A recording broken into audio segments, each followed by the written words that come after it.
special grand jury to assist her probe.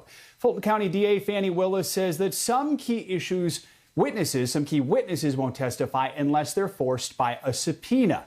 Business Insider has been following the story and potential criminal charges that could come from a grand jury investigation. Camila DeShalis covers the Justice Department for Business Insider. Good to have you with us. So in her request for this grand jury, Fani Willis says she's found reasonable probability that Georgia's 2020 elections were subject to possible criminal disruptions. Do we know what she's found and what she might be looking for now with help from a grand jury? Well, we know that the center of her investigation revolves around a January 2nd, 2021 phone call that Trump had with Georgia's Secretary of State.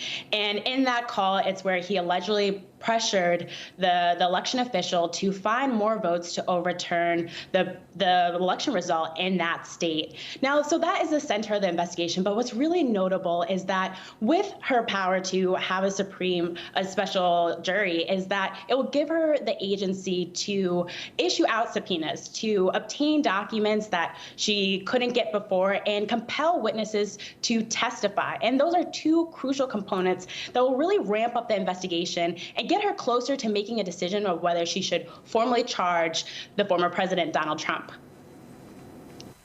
So the seating of a grand jury is not a done deal just because she asked for it. So at this point, does it seem likely she's going to get her request granted? Who has to approve it? That's a great question. Well, we know that just because she requested it doesn't mean that it's going to be granted. It has to be approved by the majority of the Fulton County's Superior Court judges. And so that is still to be determined. But it does signify that in a few months, this could ramp up. If she is granted this ability to have a special grand jury, then, this jury will be focused on this investigation alone. So they won't have to deal with other investigations, that they can just solely focus on this.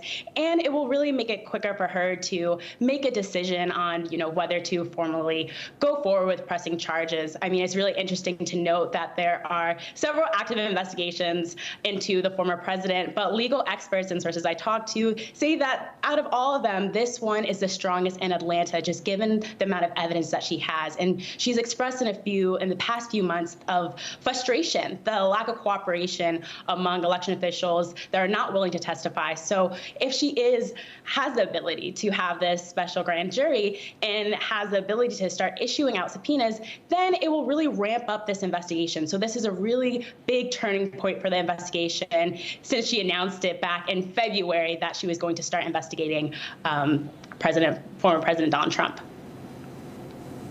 Camila DeShalis, thanks so much for joining us with